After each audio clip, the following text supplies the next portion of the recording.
अस्सलाम वालेकुम students. Topic number 4 आज स्टार्ट करते हैं। टॉपिक नंबर 5 एनर्जी के बारे में। 4.5 topic is about energy. Work and power के बारे में हम डिस्कस कर चुके हैं। अब एनर्जी आ गई। तो किसी जिस्म में काम करने की सलाहियत, एबिलिटी टू डू वर्क, काम करने की जो सलाहियत है किसी भी ऑब्जेक्ट में, the ability of a body to do work. Overall definition ये बनेगी किसी जिस्म में वर्क करने की एबिलिटी को एनर्जी कहते हैं। तो एनर्जी की दो टाइप्स हैं, यहाँ पर हम उनको डिस्कस कर रहे हैं। मैकेनिकल एनर्जी की दो टाइप्स हैं, यानी कि types of mechanical energy.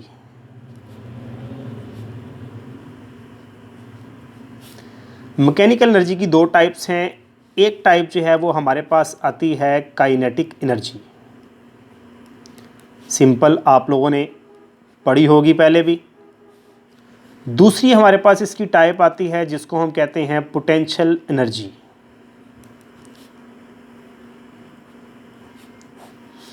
Kinetic energy, कोई भी ऑब्जेक्ट,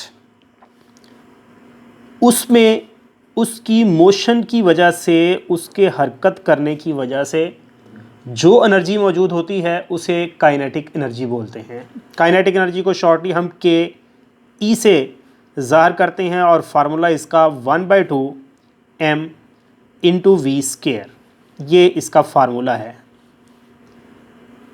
किसी भी ऑब्जेक्ट में उसकी मोशन की वजह से, ड्यू टू इट्स मोशन, जो एनर्जी मौजूद होती है उसे हम उसकी काइनेटिक एनर्जी बोलते हैं।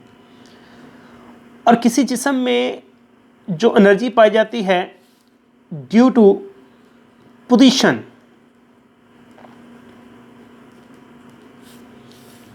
इन फोर्स फील्ड, फोर्स फील्ड में पोजीशन की वजह से, या ड्यू टू कंस्ट्रेंट स्टेट, किसी जिस्म में कंस्ट्रेंट स्टेट की वजह से या पोजीशन इन फोर्स फील्ड की वजह से जो एनर्जी पाई जाती है उसे हम पोटेंशियल एनर्जी का नाम देते हैं। Position in a force field, force field क्या है? जैसा कि ग्रेविटेशनल फील्ड जहाँ पे फोर्स लग रही है, ग्रेविटेशनल फोर्स, इलेक्ट्रिक फील्ड जहाँ पे फोर्स लगती है इलेक्ट्रिक फोर्स चार्ज के ऊपर, मैग्नेटिक फील्ड जहाँ पे मैग्नेटिक फोर्स लगती है, सारी फोर्स फील्ड हैं। तो उसमें पोजीशन की वजह से जो एनर्जी पाई जाती है, या कंस्ट्रेंट स्टेट, कंस्ट्रेंट हम कहते हैं अननेचुरल, जो कुदरती हालत नहीं होती, स्टेट हालत। तो जो अननेचुरल स्टेट होगी वो कंस्ट्रेंट स्टेट है। जैसे कि मैं अगर किसी चीज़ को ज़मीन से ऊपर उठाता हूँ यहाँ पे, और ऊपर उठा के मैं उसको छोड़ देता हूँ, मैं कहता हूँ ये यहाँ पे पड़ी रहे, तो वो हवा में तो ज़ाहिर नहीं पड़ी रहेगी, वो वापस आएगी। तो हवा तक उसका ऊपर रहना, वो उसकी क्या है? कंस्ट्रेंट स्टेट है। तो उस वक्त उसके अंदर क्या मौजूद होगी? एनर्जी। जब हम उसको ज़मीन से ऊपर, ज़मीन के ऊपर पड़ी हुई है तो वो उसकी कंस्ट्रेंट स्टेट नहीं है, क्योंकि वो नेचुरल स्टेट है। तो अननेचुरल स्टेट जो होती है उसे हम क्या बोलते हैं? Constraint state. तो किसी जिस्म की कंस्ट्रेंट स्टेट की वजह से उसमें जो एनर्जी पाई जाती है, या उसकी फोर्स फील्ड में पोजीशन की वजह से जो एनर्जी पाई जाती है। एक और आप लोगों को एग्जांपल देता हूँ। एक स्प्रिंग है, फर्ज किया मेरे पास, मैं स्प्रिंग को यहाँ से दबाता हूँ। अब दबा के रखना, ये उसकी नेचुरल स्टेट नहीं, नेचुरल तो वो खुला हुआ था, दबा के रखा मैंने उसको खुद, तो ये उसकी क्या है? अननेचुरल, यानी कंस्ट्रेंट स्टेट है। तो कंस्ट्रेंट स्टेट जब उसकी है तो उस वक्त उसमें जो एनर्जी मौजूद है that is called potential energy. तो यहाँ पे हम पोजीशन ना फोर्स फील्ड के लिहाज से बात करेंगे तो gravitational potential energy, gravitational potential energy, इसकी हम बात करेंगे तो ये होती है work done on the body against the field. Gravitational potential energy के लिए वर्क डन, किसी जिस्म पर किया गया वर्क अगेंस्ट द फील्ड। फर्ज किया कि यहां पर ये ग्राउंड है, ज़मीन है, यहां से मैं किसी ऑब्जेक्ट को कुछ हाइट तक ले गया, मैस m है, उसको हाइट तक ले गया। यहां से फर्ज कर लेते हैं कि ये हाइट h तक में ले गया। तो मैंने ग्रेविटेशनल फील्ड के अगेंस्ट वर्क किया क्योंकि मैं उसको ऊपर लेके गया हूं, जबकि ज़मीन किधर को लेके आती है, नीचे को, तो अगेंस्ट गया हूं। तो जो अगेंस्ट जो मैंने वर्क किया है ग्रेविटेशनल फील्ड के, that is called potential energy.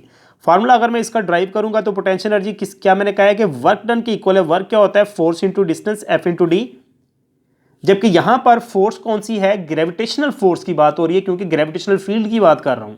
तो ग्रेविटेशनल फील्ड में जो फोर्स होती है वो हमेशा वेट के इक्वल होती है, और डिस्टेंस जो है वो किसके बराबर है? हाइट के। और W हमेशा किसके इक्वल होता है? mg के। तो ये mgh पोटेंशियल एनर्जी का जनरल फार्मूला, कौन सी? ग्रेविटेशनल पोटेंशियल एनर्जी का जनरल फार्मूला क्या है? mgh। तो ये दो कॉमन टाइप्स थी एनर्जी की, मैकेनिकल एनर्जी की, पोटेंशियल एनर्जी और काइनेटिक एनर्जी, दोनों के फार्मूले याद रखें। एनर्जी एक स्केलर क्वांटिटी है, कोई भी किसी भी किस्म की energy, electrical energy, solar energy, बहुत सारी एनर्जी के टाइप्स हैं। सारी की सारी एनर्जी जो है वो स्केलर है, और इसका ऐसा यूनिट जो है वो जूल है। जस्ट लाइक वर्क, इसका यूनिट जो है वो बिल्कुल वही है, वर्क वाला ही है, क्योंकि एबिलिटी टू डू वर्क को हम क्या कहते हैं? एनर्जी, किस जिस्म में काम करने की सलाहियत को।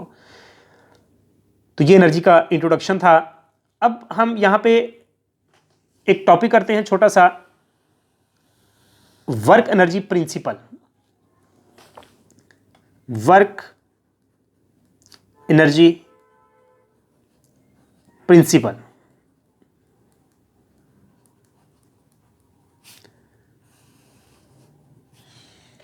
तो वर्क एनर्जी प्रिंसिपल,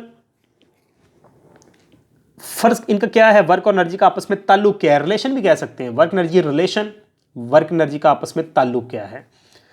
फर्ज करते हैं कि एक ऑब्जेक्ट है, कोई जिस्म है जिसका मास m है,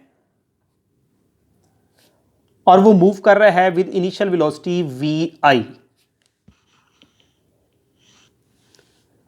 vi वेलोसिटी के साथ ये ऑब्जेक्ट हरकत कर रहा था।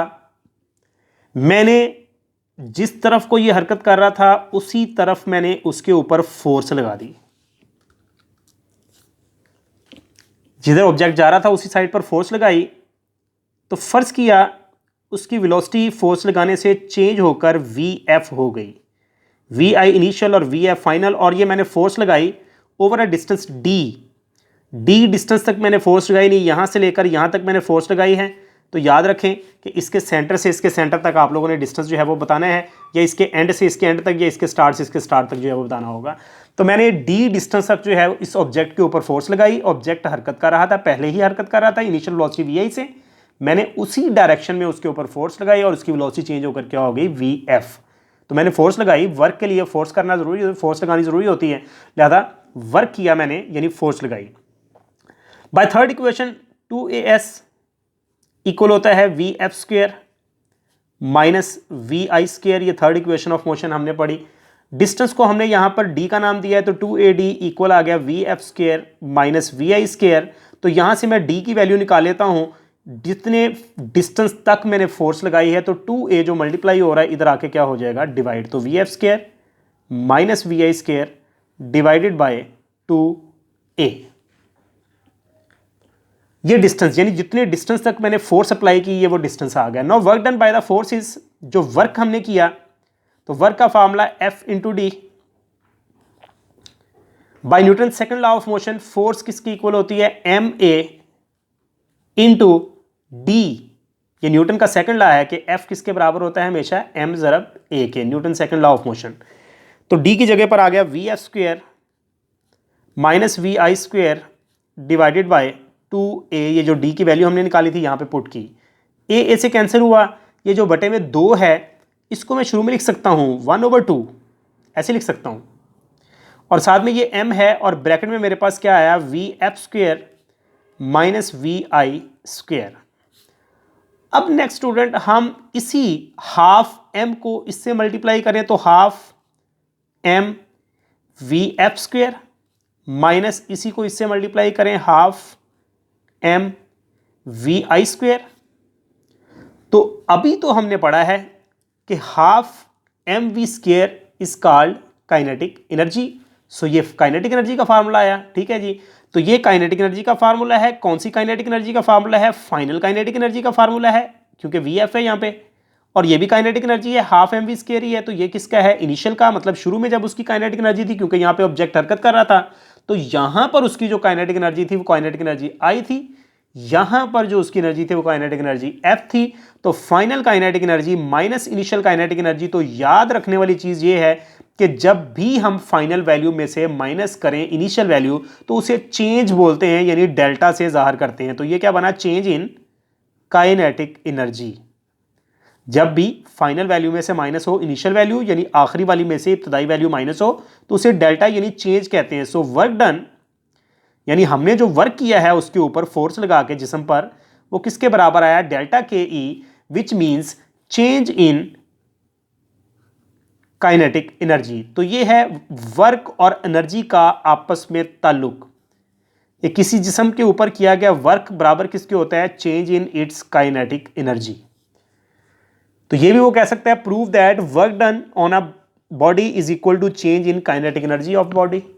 किसी सिस्टम पर किया गया वर्क उसकी काइनेटिक एनर्जी में तब्दीली के बराबर होता है, या एक्सप्लेन वर्क एनर्जी प्रिंसिपल। तो ये ओवरऑल आज का लेक्चर था। उम्मीद करता हूँ आप लोगों को समझ आ गई होगी। नेक्स्ट लेक्चर के साथ फिर हाजिर होंगे। अल्लाह हाफिज़।